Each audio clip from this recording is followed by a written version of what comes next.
There are still fur trappers. They move along the dry white snow of the far north and the dry brown earth of the equatorial jungles, hunting and trapping the seal, the mink, the sable, the otter, the chinchilla, the beaver, the ermine, the lynx, the leopard, the ocelot, the fox, the wolf, the wolverine. The men who turn the furs into fur coats are the lions of the industry. Around them prowl the lesser beasts, the button sellers, the embroidery sellers, the thread sellers. This is Maxwell Ronan, a lesser beast. He has a wife named Betty and a 19-year-old son named Bert. He sells linings. William Saxer is an unsuccessful fur designer. He has a picture of himself in his mind. He stands at the door of his own salon, bowing curtly, as famous women enter to buy fur designs by Saxer. You know, Saxer, when you get your own place, I'm gonna sell you 5,000 yards of nylon satin at one time. I'll have my own place, Max. It's a matter of time. You know how much I believe you, Saxer? I'll take your order right now, for day after tomorrow. I'm ready.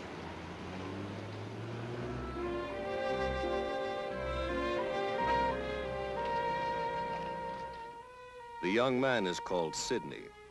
He went to work for his uncle after he was fired by 4 different employers to whom he was not related.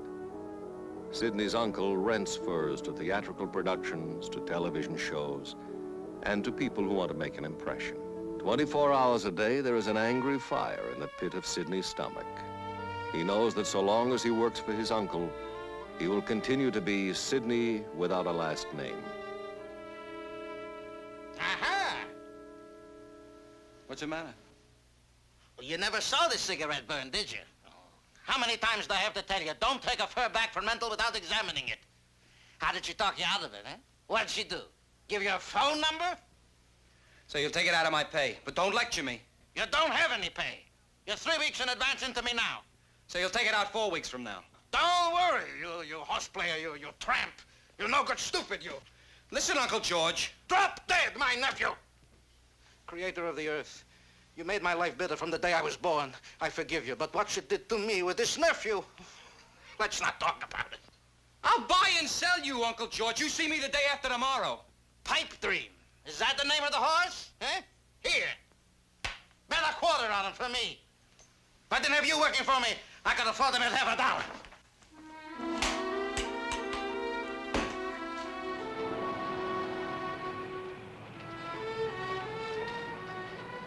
A man who sells linings knows that every great accomplishment is made up of 10 or 100 or 1,000 pieces carefully joined. For 18 months now, Max Ronan has been arranging and rearranging pieces of a crime. You have seen the opportunity, the participants,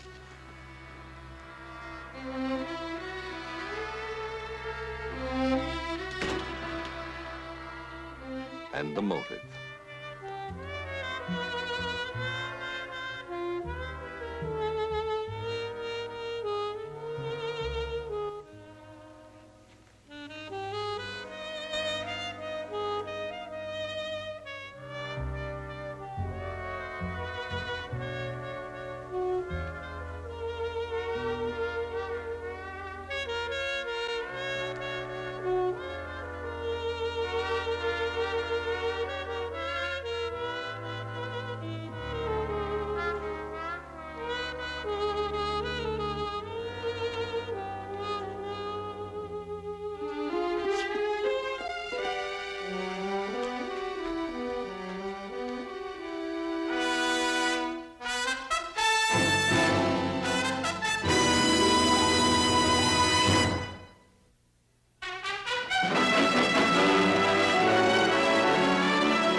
What are you doing? Timing him. Every one of those lines is a minute. Libby, of course. Naturally.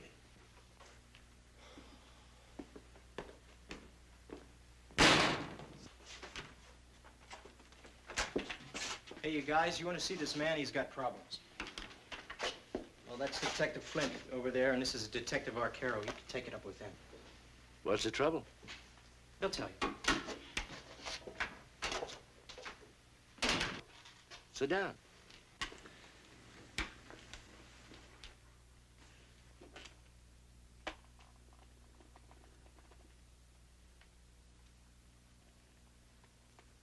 I want you to arrest me, sir. What'd you do wrong? If you don't arrest me, I'm going to kill my father.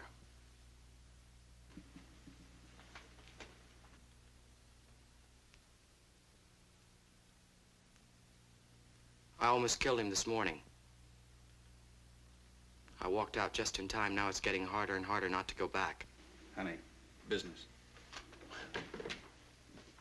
Why you have this idea you want to kill him? I don't want to discuss my personal business with strangers, sir. When you say you almost killed him, you mean with a knife, a gun, you know, a weapon? No, I tried to kill him with my fist. Do you want to tell us your name? Not until after you arrest me. Well, we can't arrest you. Intention before the fact isn't a crime. We can only arrest you if you've actually done something illegal or criminal.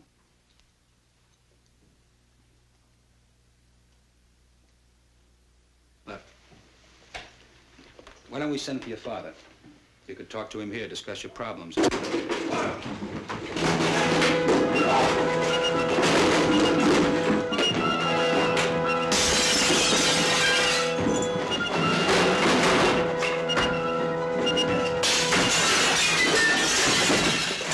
Don't shoot, Mike.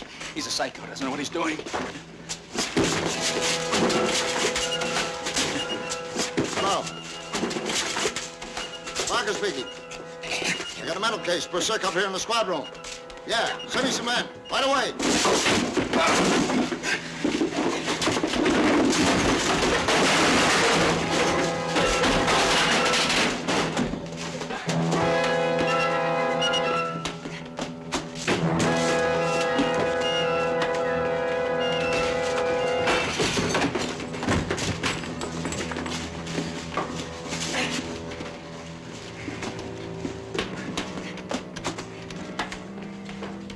I want an ambulance. Straight jacket. Tranquilizers. Right away. Come on. Calm down now. Get control of yourself. Get control of yourself. Hold on now. I want you to listen to me. Everything's going to be all right. You hear that? Everything's going to be all right. Come on, calm down. Get control of yourself. Everything's going to be all right.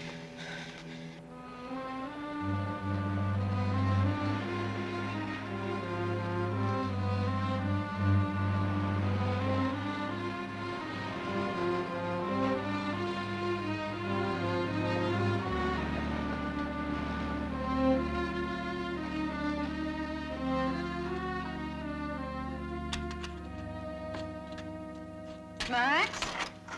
What are you doing home this time? What happened? That's silly. After all these years, I still can't find the Max, right what key. happened? Did you have a accident? What happened to you? Let me see. You want me to call the doctor? Sit down, Betty. I want to talk to Want me you. to get something for you? A cup of coffee? Sit down, Betty.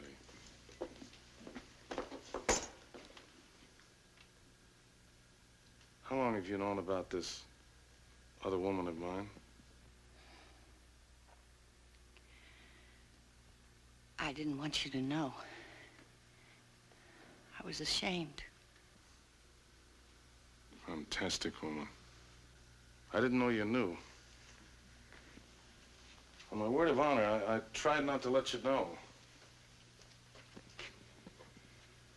When you come into the house at night, I can tell by your footsteps whether business was good or bad. Betty, our son came to the place this morning. He saw you with... I stood there like a piece of wood. I didn't touch him, Betty. I didn't lay a hand on him. It's not right. A son has no right to raise his hand against his father. He had no right, Max. Betty, in all our married life, I never looked at another woman. I'm not a chaser. Happens. You hear stories about it happening all the time. I want a divorce.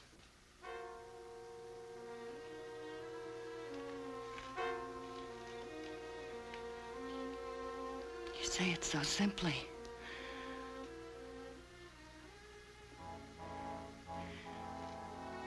Isn't it possible for us to go on a little longer?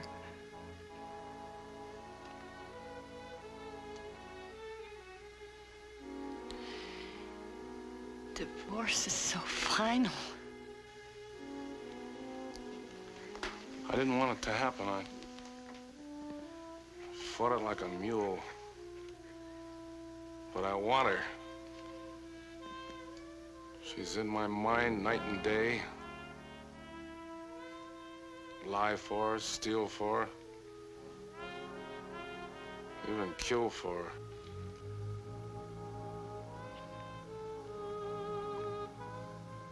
Would she be good for you, Max? I can't breathe without her.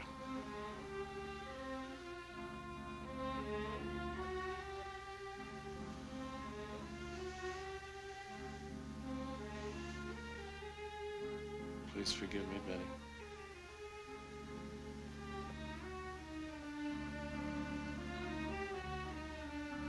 You've been biting your fingernails.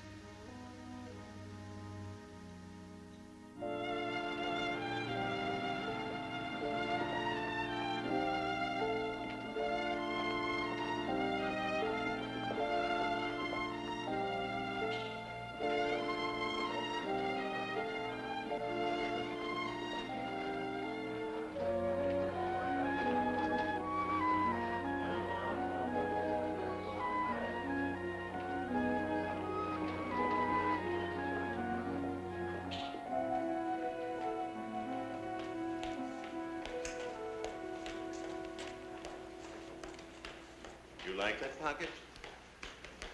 They're wearing big pockets. You're a slob, Kados. You've been spoiled rotten for 5 years. Go to work for Gilboa and see what you get. You make 'em, I sell 'em. You don't like my opinions, don't ask me my opinions. They want mink with big pockets, okay. My wife wears a cloth coat. All right, let's not get nerves. We got a lot of work to do before the showing tomorrow. What's the matter with big pockets? Did I say anything was the matter? Did I complain? I didn't jump up in the air and do a somersault. Sue me. What are you going to do? Ask you.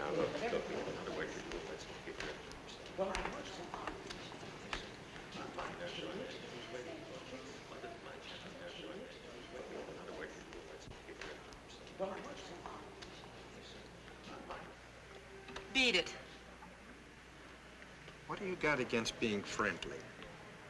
Why don't you go be friendly to your wife? What's the matter? You bugged because I'm married? Are you kidding? So, what's the beef? Your wife wears a cloth coat. So did I ask you to marry me? Jingle, jingle.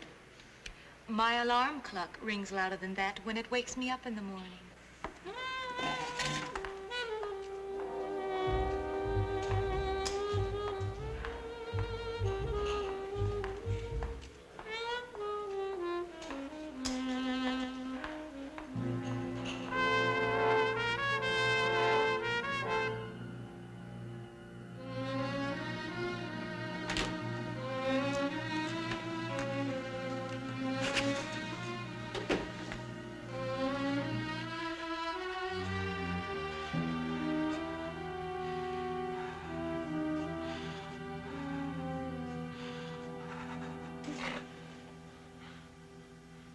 I'm gonna get him out of here. gonna get him a private room. Nurses 24 hours a day. He doesn't need another room. He needs another world. Tell me, Max. Are you gonna make him a world without pain again? What does he want from me? I'm not divorcing him.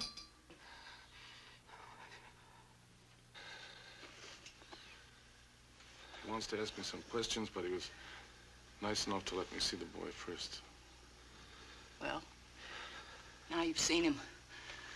Go answer the man's questions. And when he asks you how your face got hurt, tell him it's full of splinters from your son's broken mind.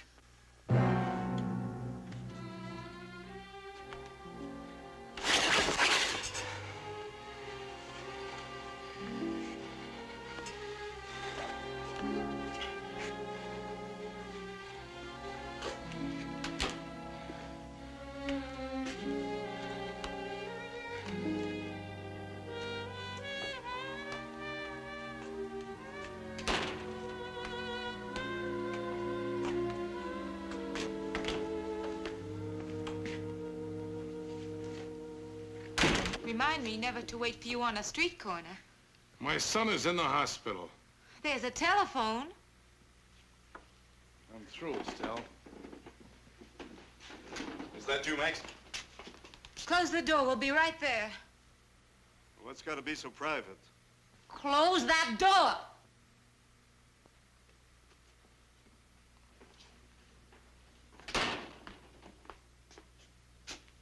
I'm through, Estelle.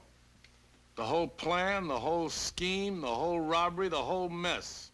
The whole rotten, dumb business. What's so dumb about $1 million? It's blood money. Blood money?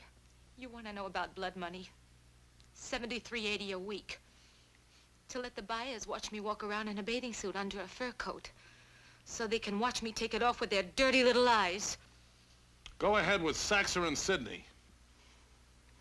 Goodbye, Max.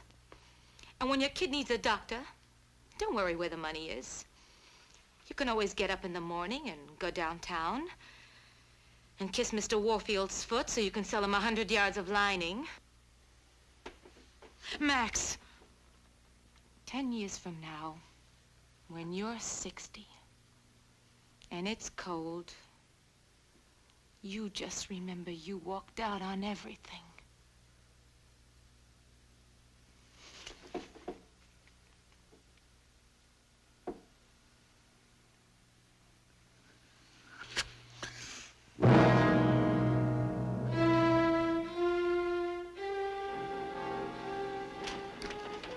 You can talk to each other later. We got a lot to go over tonight. Tell him what he can do if he doesn't like it. Now shut that door and wait for me!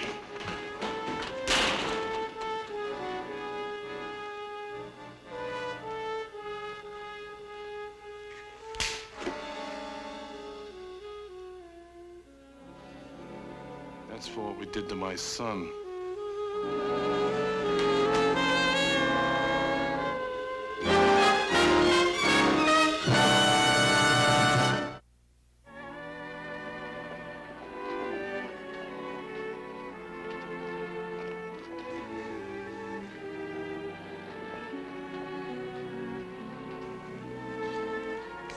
No longer do the cranes waken in the meadow with a cry, and in the lime groves the drone of the May beetles is heard no more. Empty, empty, empty. Horror, horror, horror. Cold, cold, cold. Hi.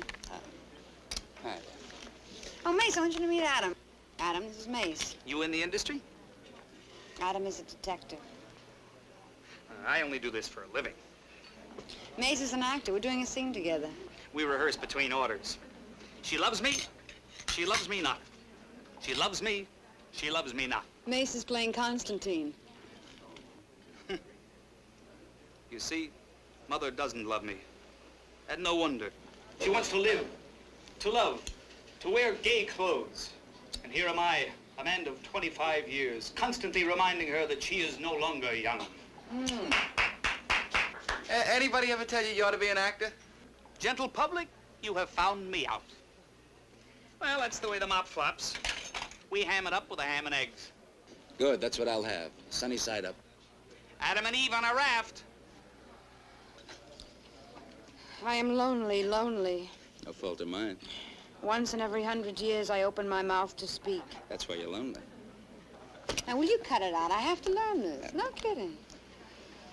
My voice echoes forlornly in the desert, and no one hears. Hey, did you hear that? A lady hermit.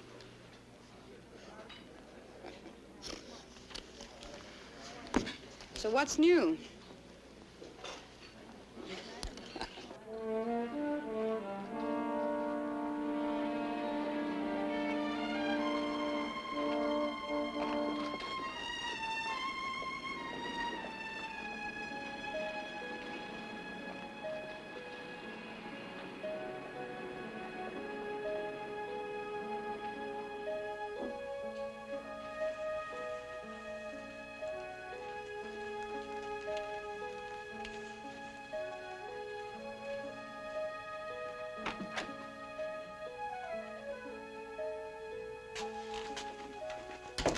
Such a nice day, I thought I'd walk.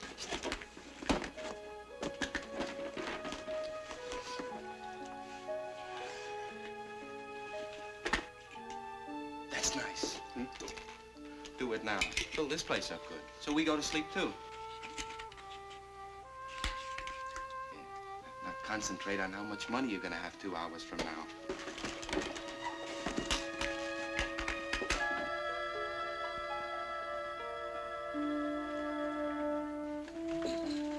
Good morning. How are you, Miss Reeves? Fine. Open up for me, will you, Chris? Mr. Warfield wants me to try on a coat to see how it fits. Quiet, huh? Would have driven me out of my mind 20 years ago. Are you ready? Yeah, I'm ready.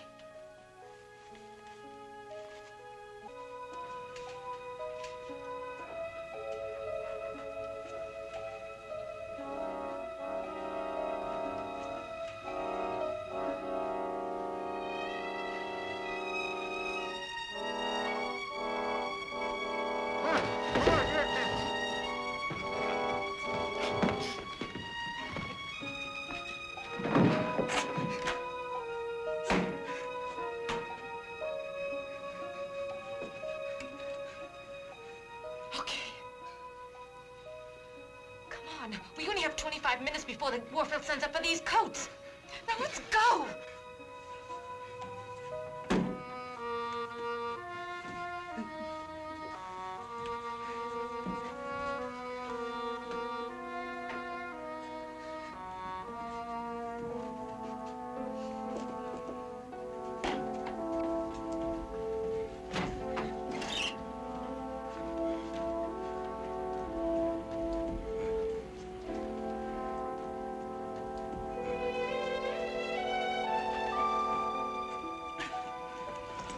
Here, drink this.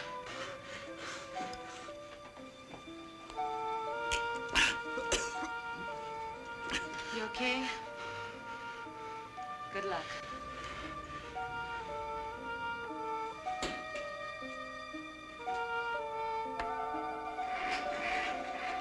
Don't go back down unless you have to. We'll be back in a minute. Yeah, I might get a call. So you get a call. So you hold them a second. Come on, boys.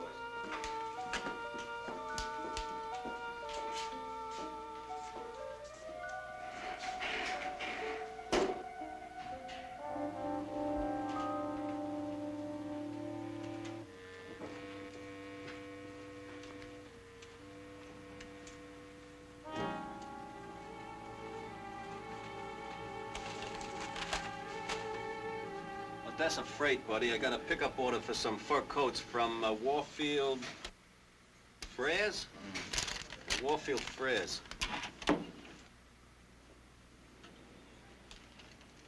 Mr. Warfield, the Odessa Freight Company. Boy, would my wife give a left arm for one of these. Are you men bonded? Okay, Mr. Warfield, don't get excited. Just a crack. All right, send this receipt. All right, boys, count, and there's supposed to be 100 coats there. Is that necessary? Mr. Warfield, like I said, we're bonded. You wouldn't want me to show up with 99, would you?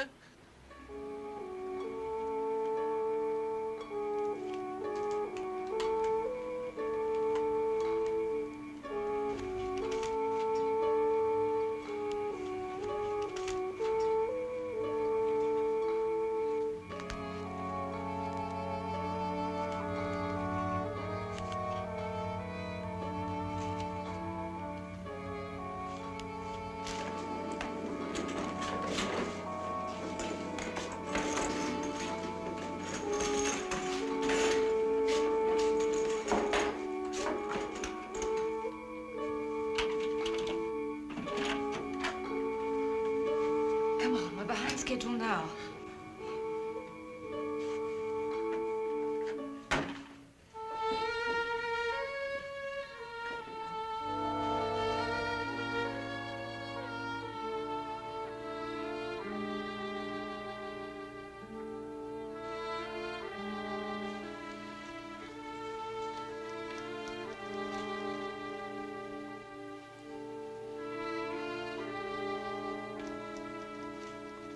Yeah, they got you beat on that button, Mac. Used to be the thing would make a noise. You rang the bell long enough, you gave the elevator guy a headache. Now it lights up. A lot he cares, a light lights up.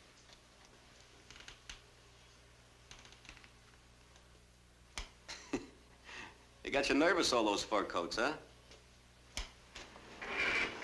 Hey, for crying out loud, I asked you to wait. You can't wait 5 minutes. You think you're the only call I got? Let's go, let's go. Come on, boys.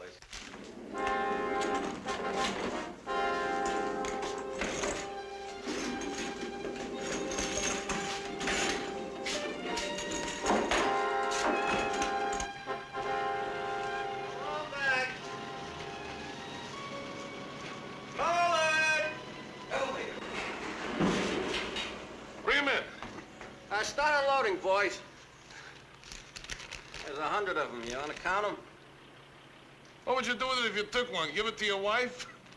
How much money you make a week? Yeah, 90, 100. Oh, your wife would look great walking around in a $10,000 coat, huh? I could sell it. Oh, you no offense? You see, you steal a valuable thing like that, you got a white elephant on your hands.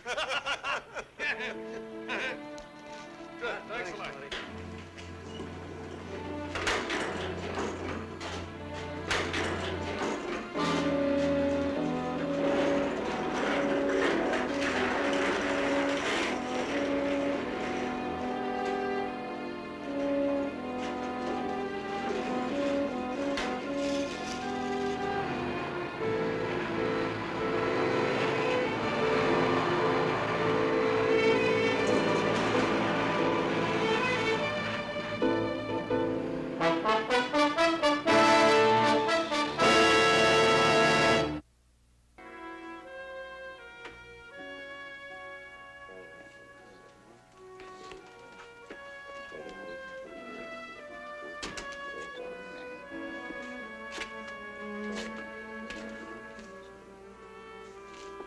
Now, ladies and gentlemen, you've all given us all sorts of information.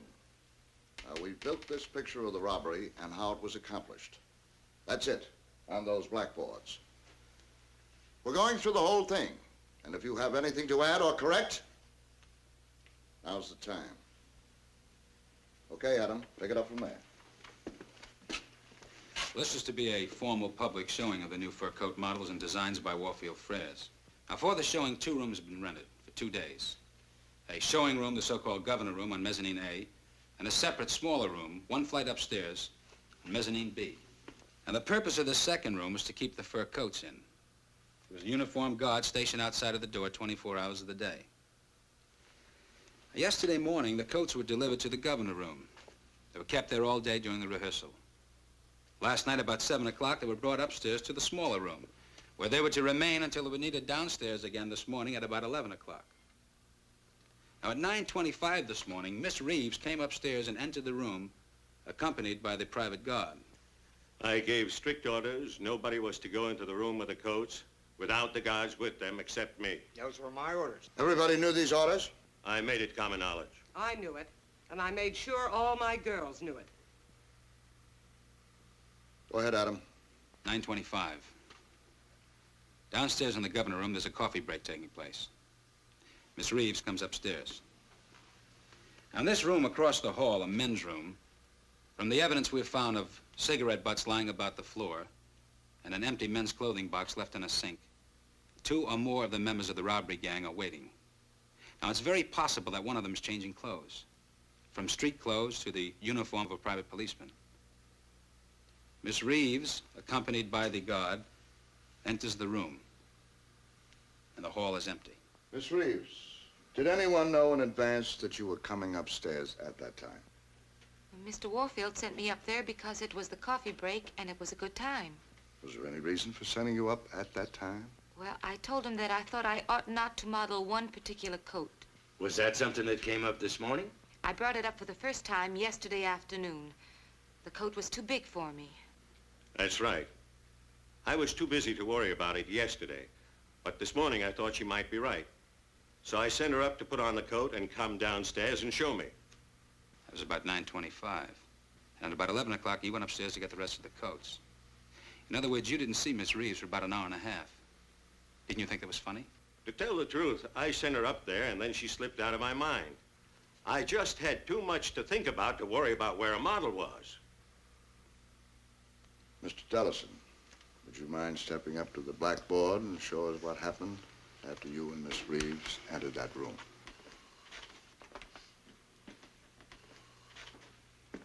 Miss Reeves went in first. She went in the bathroom here. To change my clothes. You see, we wear bathing suits underneath the coats, and I wanted Mr. Warfield to see how the coat fit over a bathing suit. And she closed the door. Where were you standing? Here, Back to the door? back to the door. Then somebody tried to grab me. And I started to yell or something because I smelled the chloroform. But the minute my mouth was open, the chloroform got in me and I got dizzy. That's all I remember. Now, Miss Reeves, will you show us?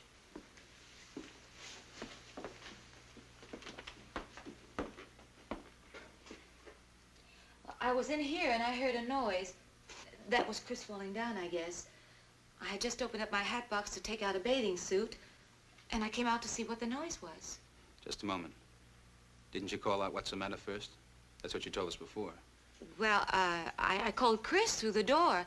That's what I meant when I said I called out, "What's the matter?" He didn't answer, so I opened up the door, and he was on the floor. I thought he had a heart attack or something. You didn't smell the chloroform? Well, maybe I did. How many things can you think of at the same time?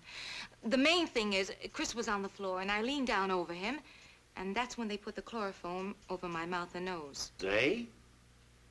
They? Well, that's the way it seems to me. Well, I'm not sure. I didn't see anybody. They came on you from behind. Yeah. I guess they were right over there by the door. Is that all? Yes, unless you can think of anything else.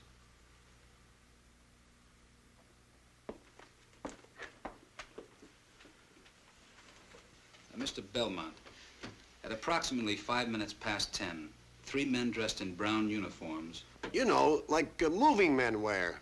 Now, these 3 men, they came up in your elevator, and they got off on mezzanine B. And they asked you to wait as if they're in a hurry.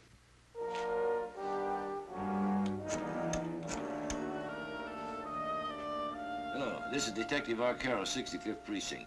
I'm checking on an order to pick up some furs at the Governor Clinton Hotel. It was about 10 o'clock this morning at the Hotel Governor Clinton. Could you check Go your ahead, records check. and I'll tell hang me on. if you're the moving company that picked up about 100... Look, it's got to be an inside job. How can you fit an operation like this into the cracks of a schedule without having inside information? That still leaves a pretty wide field. The private policeman on duty outside, the model is still Reeves, Warfield himself. Any more about Warfield from the insurance company? They're still going over his books. First impression is he's in solid shape. So what does he gain by robbing himself? Maybe he wants to hold out cash on the tax people. If he really is in solid shape, makes him a good alibi. Doesn't figure, really. A guy in business for 30 years with a clean reputation. What about the private policeman? Clean record. Was on the force until he retired. The Reeves one was clean, too, as far as that goes. How about the other models? Nothing. But, Mike, I'm with you. Whoever did this job had to know the fur business and had to know the schedule. The key to this whole deal are those guys that moved the racks of coats. If they're legitimate, we'll soon find out. Now, can you check your records and tell me if you're the moving company that picked up about 100 fur coats? Thank you. I'm up to the M's. I understand the alphabet goes all the way to Z. Believe it or not, there's 4 of them. Keep going. Thank you. Yes, Lieutenant, I've got something here. Odessa Freight Company. They got a record of the pickup this morning. Yeah.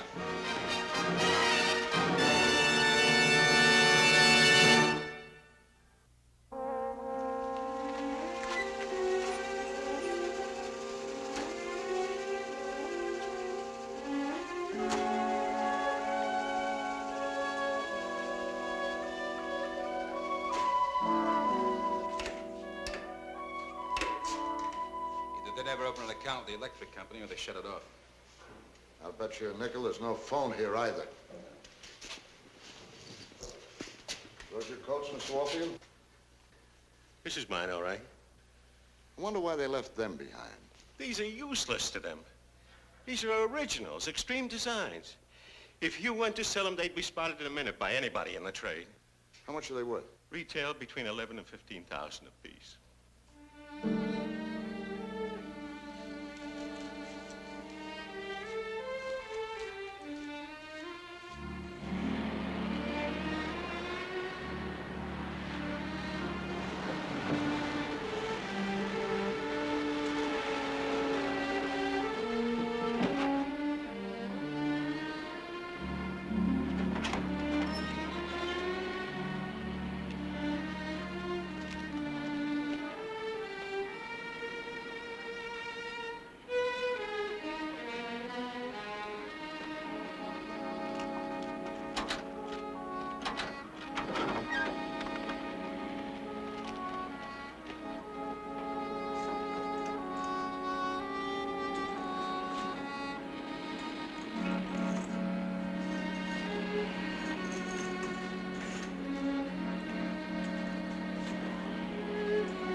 Back there?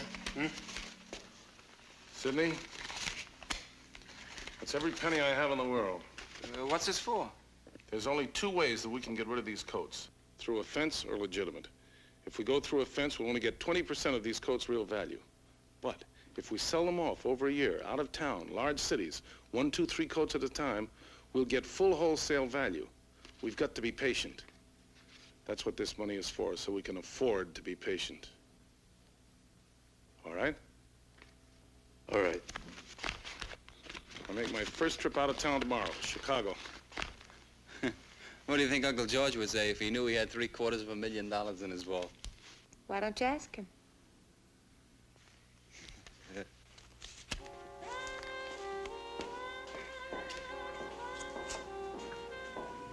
Satisfied? I'm satisfied.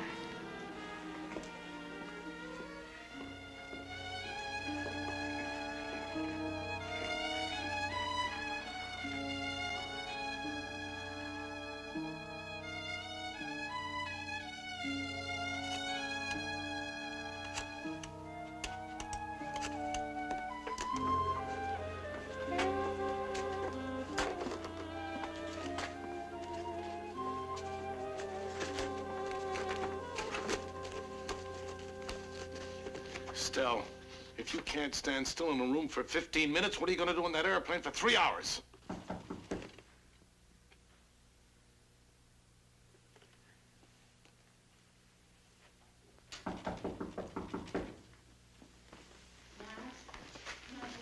Who is it? It's Mink, Max. Will you let me in, please?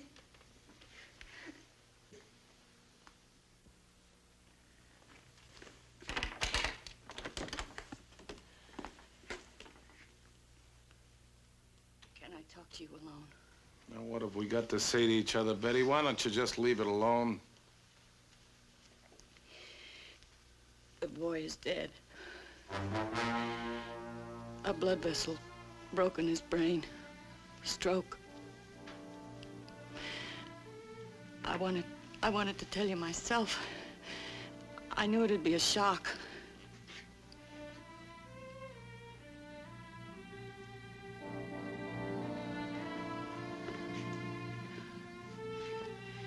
Is there anything I can do? Is there anything you want me to do for you?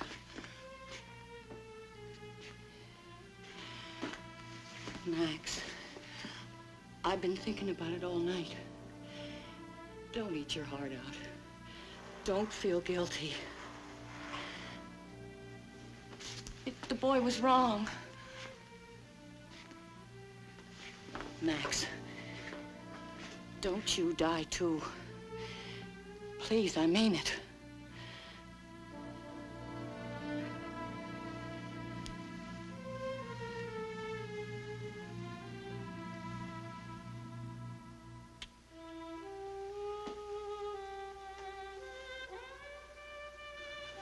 Pleased to meet you.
You figure the reason the Reeves woman planted the bet about the coat being too big is so she could get up there and decoy the guards out of the hall. It's possible. She knew he'd have to follow her in. What were the guys doing hiding out in the men's room if they didn't figure somebody's going to come along and get rid of the guard? Well, maybe they figured someone had to come along and waited their chance.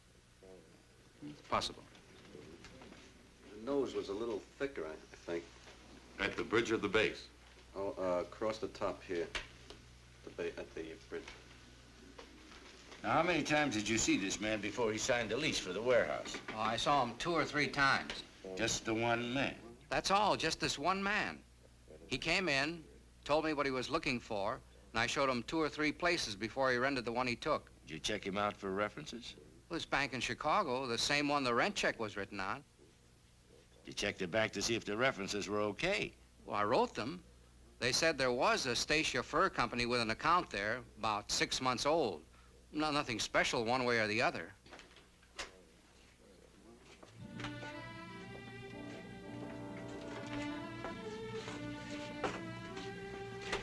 Lieutenant, this is the man you want to speak to. What's your trouble, sir? I want to turn myself in. What for? For killing my son, I suppose. Except you can't punish me for that because of the way I did it. Only God can punish me for that. But, about a fur robbery at the Governor Clinton Hotel yesterday.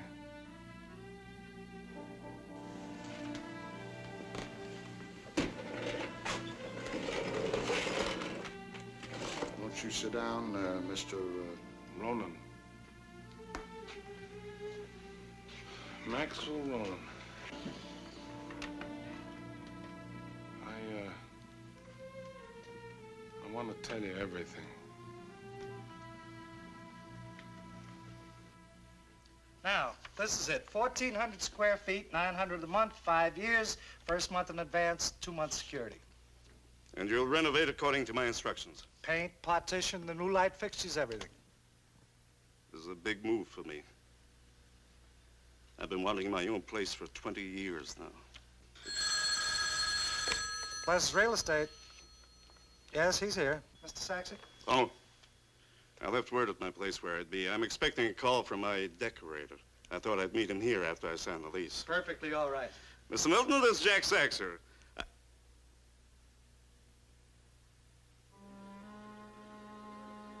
Sidney, what are you telling me?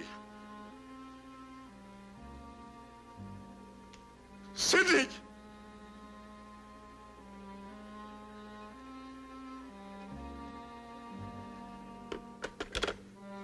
Is there anything wrong, Mr. Saxon?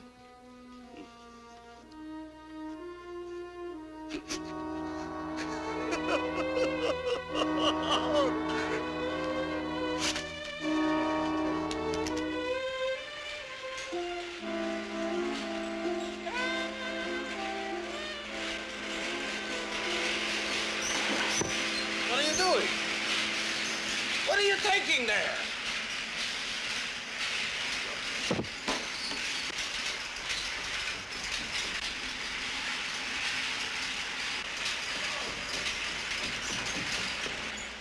You bum, you! What are you stealing? Uncle George, this has nothing to do with you. You take my coats, it's got nothing to do with me. Did you hear that? My nephew's way ahead of you. By him, I'm buried. He's taking my coats, and it's got nothing to do with me. You get away from those coats! Let go of me. You thief! Get out of here with your lady friend together. You're fired, Sidney! Henry, come on. No! Uncle George, I don't want to hurt you. Get out of my shop, you bum, you! I told you he was a thief in his heart. These are not your coats, Uncle George. In my shop, the coats are my coats! No, these are not yours. I stole them. But not from you. They're not yours. You stole them, but not from me. And you hid them in my shop?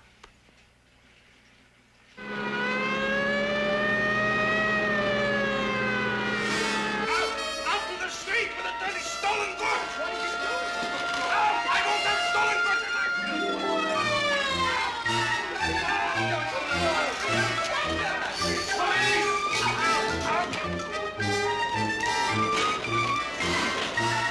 Out in the street with the dirty stolen goods! I won't have stolen goods in my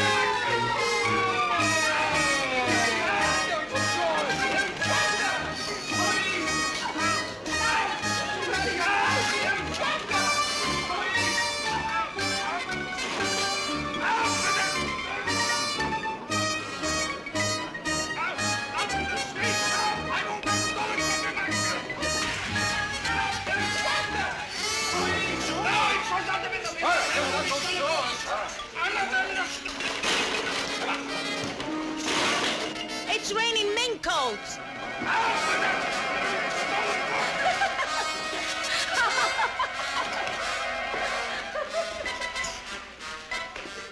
He's out of his mind. He's out of his mind. Come on. Sidney! You're a bum!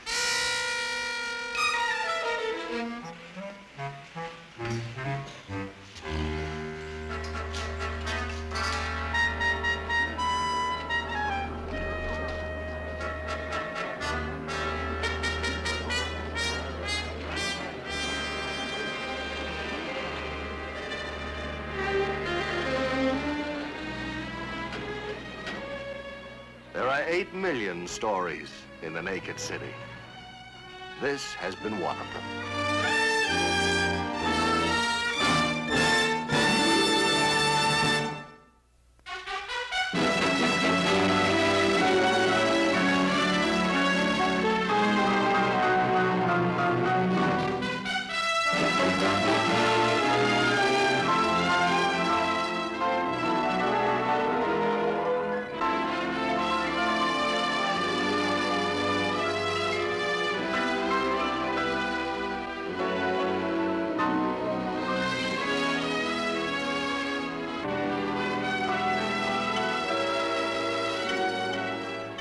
This has been a Screen Gems film presentation from Columbia Pictures, produced by Herbert B. Leonard.